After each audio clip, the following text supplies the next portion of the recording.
Hello বন্ধুরা, আবারও চলে এলাম আমার ছাদ বাগানে, তোমাদের চেনা সেই ARN's ওয়ার্ল্ডের ছাদ বাগানে। আজকে ঈদের দিন, এই সময়টা ছিল 12টা থেকে 1টার মধ্যে। ওই সময় আমি ভিডিওটি করেছিলাম ছাদ বাগানে এসে। একটা কাজে এসেছিলাম, সেই কাজটিগুলো বিড়ালদের খাবার দিতে এসেছিলাম। আমি তোমাদের আমার কিচেনের ভিতর দিয়ে এই পাশটা দেখিয়ে দিচ্ছি কেমন বৃষ্টি হচ্ছে। বৃষ্টিটা অনেক বেশি, তবে যখন আমি কিচেনে ঢুকে যাচ্ছি অতটা শব্দ হয়তো তোমরা পাবে না। দেখো আমার ছাদ বাগান, বৃষ্টিতে ভিজে জুবুথুবু আমার ছাদ বাগান। একজন বন্ধু অবশ্য বলেছিল আমার কিচেনটা যেন আবারও দেখাই। আজকে ওভাবে দেখাচ্ছি না, একটুখানি গুছগাছ করে নিই, তারপর তোমাদের ছাদ বাগানের কিচেনটা দেখাবো। প্রচুর বৃষ্টি হয়েছিল ওই সময়টাতে। আমি বিকেলের দিকে ফ্রি হয়ে ভয়েস দিয়ে তোমাদের ভিডিওটা দেখাবো,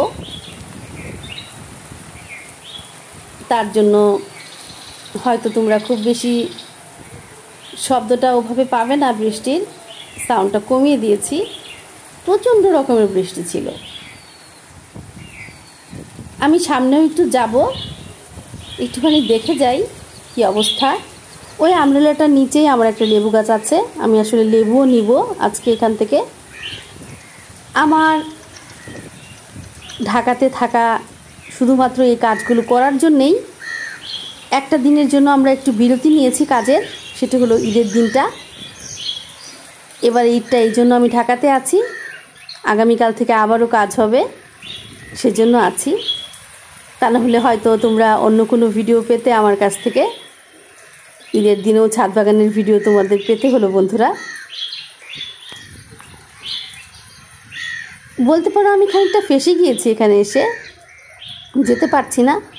সামনে গিয়ে একটু দেখে যাই। আমার এই পাশটাতে খানিকটা করে পানি জমে, পানি যাওয়ার সে ব্যবস্থাটা করা হয়েছিল কিছুদিন আগে, সেটা ঠিক হয়েছে কিনা একটু দেখে গেলাম। এই কাজগুলো আমি জানি না, আমাকে সহযোগিতা করবে কেউ একজন। আবারও চলে এলাম আমার কিচেনের সামনে। এখানে দাঁড়িয়ে আসলে আমি একটু বৃষ্টির আঁচটা আমার গায়ে কম পাচ্ছি, সেজন্য এখানে দাঁড়িয়ে দেখাচ্ছি একই ভিউ তোমাদের। আবারও চলে গেলাম আমি রান্নাঘরের ভেতর একদম। এই যে দেখো, একটু জানালাটা খুলে তোমাদের দেখাচ্ছি। এই ভিউটা সত্যি ভীষণ ভালো লাগে, যদিও তেমনভাবে গুছগাছ করা হয়নি, চেষ্টা চলছে। অনেকগুলো টব হাতে পেয়ে গিয়েছি, সেগুলো গাছ সেট করে রাখা হবে, তারপর তোমাদের দেখাবো প্রিয় বন্ধুরা। এটাই তো আসলে আমি দেখাই তোমাদের, জানি না তোমাদের কেমন লাগে একই বিষয় বারবার দেখতে। আজকের এই ভিডিওটা আর বেশি বড় করব না প্রিয় বন্ধুরা। আমার অবস্থানটা শুধু জানিয়ে দিলাম, আমি কোথায় আছি, কি করছি, এখনও ঢাকায় আছি কি না, এইসব আর কি। এই ভিডিওটা যেখান থেকেই দেখলে ভালো লাগলে এদিকে দিকে ছড়িয়ে দিও, আর বেশি ভালো লাগলে আমার বন্ধু হয়ে যেও। আল্লাহ হাফেজ।